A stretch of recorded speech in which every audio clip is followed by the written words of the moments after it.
कौन है आज मेरी लाज बताने वाला, कौन है आज मेरी लाज बताने वाला, धर्म के नाम पर बलिदान चढ़ाने वाला, धर्म के नाम पर बलिदान चढ़ाने वाला।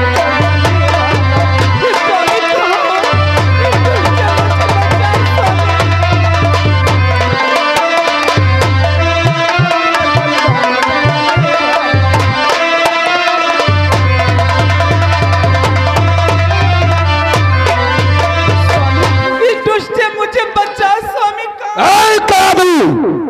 चल, तेरी बकवाद ये इंद्र सुन चुका है, अब तुझे कौन नहीं बचा सकता है। चल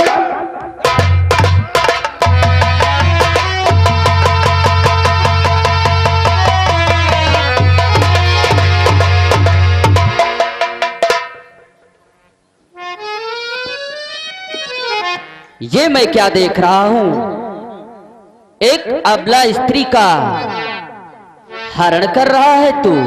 नारायण नारायण।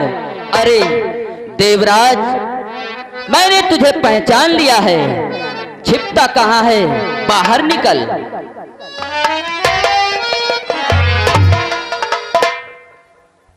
नारायण नारायण। देवराज इंद्र, ये तू क्या कर रहा है कि हे राजन क्या ये करते हो, हे सुरपति हे क्या करते हो।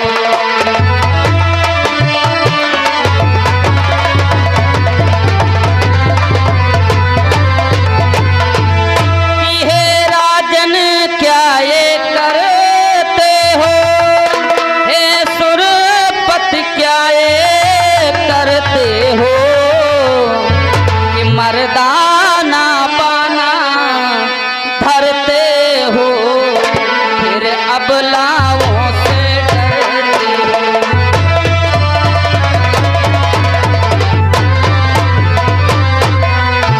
मर्दाना पाना धरते हो,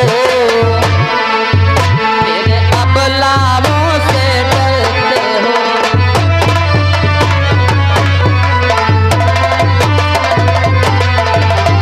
नारायण नारायण। आप तो स्वर्ग लोक के अधिपति और स्त्रियों का हरण कर रहे हो। नारायण नारायण। देव ऋषि नारद, आप तो तीनों लोकों में भ्रमण करने वाले। अरे देव ऋषि नारद, मैं तुमसे क्या बतलाऊं, मैं तो देवताओं के साथ में परियों का नृत्य देख रहा था। इसका पति और इसका देवर उस देवलोक पर आक्रमण कर दिया और जिसमें मैं उससे पराजित हो गया, और आज हिरण्यकश्यप हमारे सिंहासन पर बैठ करके निष्कंठ राज कर रहा है। हे देव ऋषि नारद, मैंने सोचा कि जब इसका पति मेरा सिंहासन छीन लिया है, तो मैंने विचार किया कि आज कयादू अकेली है, मैं जाकर के उसका हरण करूंगा और उसके गर्भ में जो पलने वाली संतान है मैं उसको नष्ट करूंगा। नारायण नारायण। राजन, ये तुम क्या कहते हो? इसके गर्भ में जो संतान है उसको तुम मृत्यु दंड देना चाहते हो। नारायण नारायण। राजन, कि हे राजन इसका वध करके क्यों अपयश सिर पर लेते हो।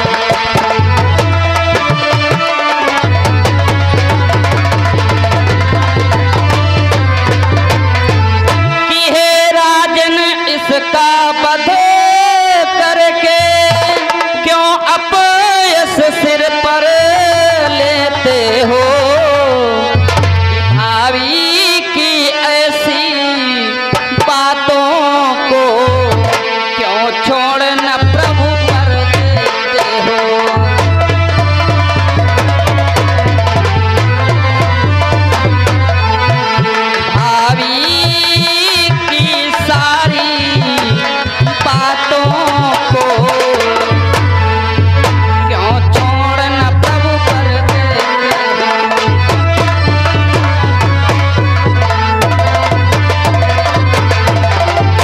राजन, इसकी संतान को आप नष्ट करके ये पाप क्यों अपने सिर पर लेना चाहते हो? और राजन, आप उसे क्यों नष्ट करना चाहते हो राजन? देवर्षि नारद, जब इसका पति इतना बलशाली है, अरे उसका होने वाला पुत्र कितना बलशाली होगा, इसलिए देवर्षि नारद मैं इसके गर्भ को नष्ट करना चाहता हूँ। नारायण नारायण, ये आपने कैसे सोच लिया कि इसका पति इतना बलशाली है तो इसका पुत्र होने वाला कितना बलशाली हो सकता है? नारायण नारायण। राजन, आपको नहीं मालूम है राजन कि रानी के इसी गर्भ ही से वो परम भक्त आएगा।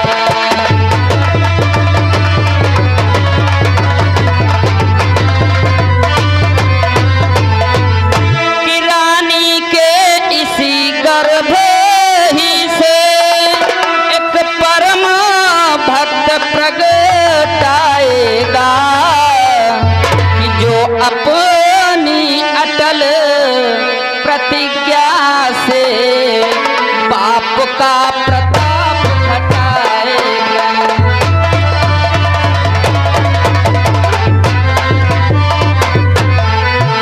जो अपनी अटल प्रतिज्ञा से पाप का प्रताप घटाएगा।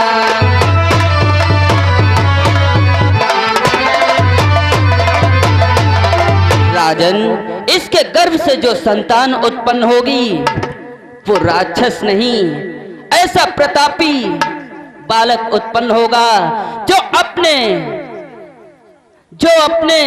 पिता का अहंकार चकनाचूर करके रख देगा राजन।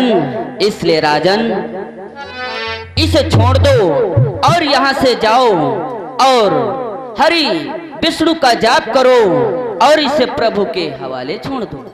ठीक है देवर्षि नारद, जो मैंने ये अपयश कमाया है मैं जाता हूँ, भगवान हरि का ध्यान करूंगा। और हे देवर्षि नारद, मुझे क्षमा कर दो, मैंने बहुत गलत किया है। सत्य कहते हो राजन, ठीक है, अब आप जा सकते हो। मेरा प्रणाम हो महारानी, मुझे क्षमा कर। कल्याण मस्तु।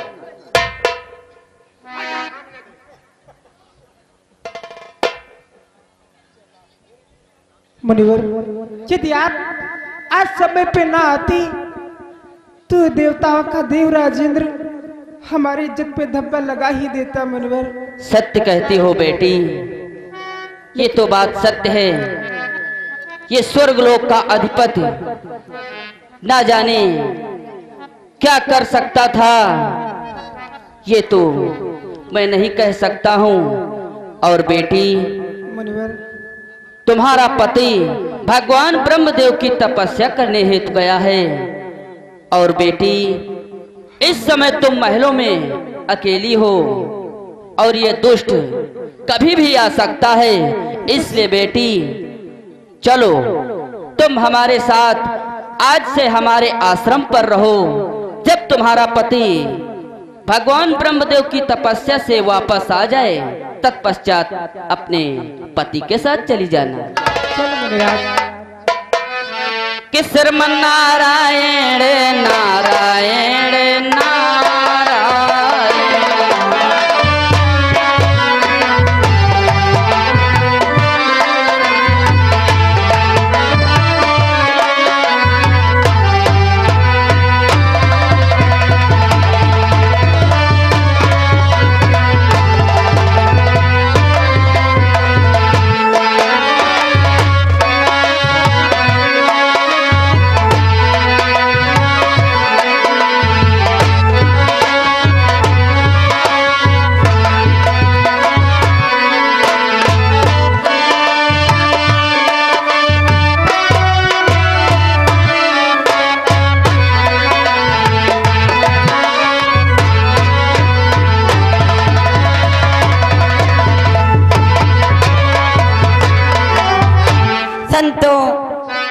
जब तक गुरुदेव नहीं आ जाते हैं तब तक प्रभु का भजन करते हैं।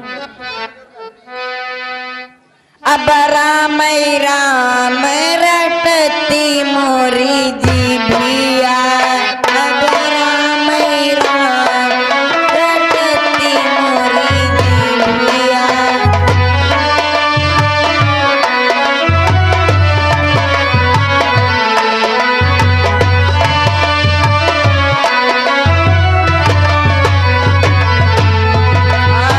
ये आ गए सुजीत कश्यप भाई 10 रुपया और 10 रुपया पप्पू इसके 20 रुपया का पुरस्कार चलती हुई सीन पे दे रहे हैं। बहुत बहुत धन्यवाद। अब राम राम रटती मोरी जीभिया।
सदा सुखी रहो, चिरंजीव रहो।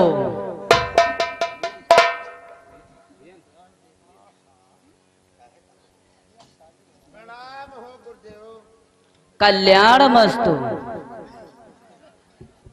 ये क्या देख रहा हूँ गुरुदेव, प्रतिदिन आप आश्रम पे अकेले आते थे और आज तुम्हारे साथ में अर्धांगिनी कौन है? संतों, आप लोग इन्हें नहीं पहचानते हो? हम लोग इनको नहीं पहचानते हैं गुरुदेव। त्यागी, ये महाराज हिरण्यकश्यप की पत्नी कयाधु है। गुरुदेव, इनको तो महलों में रहना चाहिए और ये अपने आश्रम पे क्यों आई हैं?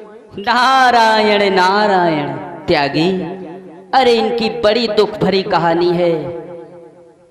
इनका पति भगवान ब्रह्मा की तपस्या करने हेतु गए थे और इसी बीच स्वर्गलोक का अधिपति देवराजेंद्र इनका छल हरण करना चाहा। ये कहो सही समय पर मैं पहुंच गया, जो इनके प्राणों को मैंने बचा लिया और इन्हें अपने आश्रम पर ले आया। ये तो आप बहुत बड़ा उपकार का कार्य किया है गुरुदेव। साधु संतों का शरीर पर स्वार्थ के लिए बनाया गया है। सत्य कहते हो त्यागी। इस अवसर पे आप ना पहुंच जाते और इसकी बिचारी की रक्षा ना करते तो आपको भगवान क्षमा नहीं करते। ये तो बहुत बड़ा इसके साथ उपकार किया है। तो गुरुदेव, क्या ये अपने ही आश्रम पर रहेंगी? हाँ त्यागी, आज से ये अपने ही आश्रम पर रहेंगी। ओ जय सीताराम, जय सीताराम। बहुत सुंदर गुरुदेव। भक्तिन, बेटी कयादू को आश्रम के अंदर ले जाओ, क्योंकि देखो हमारा तुम्हारा ये साधु संतों का आश्रम है। ये राजसी वस्त्र पहन के अपने आश्रम पे नहीं रह सकती हैं। अपने जैसा भेषभाषा बना दो, बैरागियों जैसा, और आश्रम के अंदर ले जाओ। सत्य कहते हो त्यागी। गुरुजी, आओ प्रभु का चिंतन व भजन करते हैं। सत्य कहते हो त्यागी। जब से बेटी कयाधु अपने आश्रम पर आई है, तब से अपना आश्रम हरा भरा हो गया है। इसलिए त्यागी, अब थोड़ा भगवान का भजन हो जाए।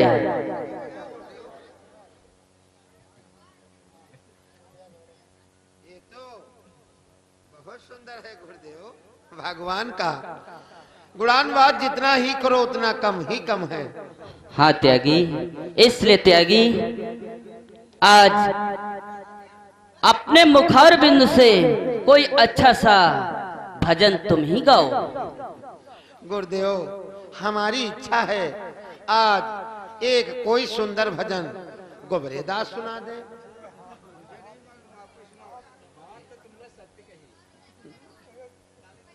त्यागी, बहुत सुंदर सुंदर भजन गाते हैं।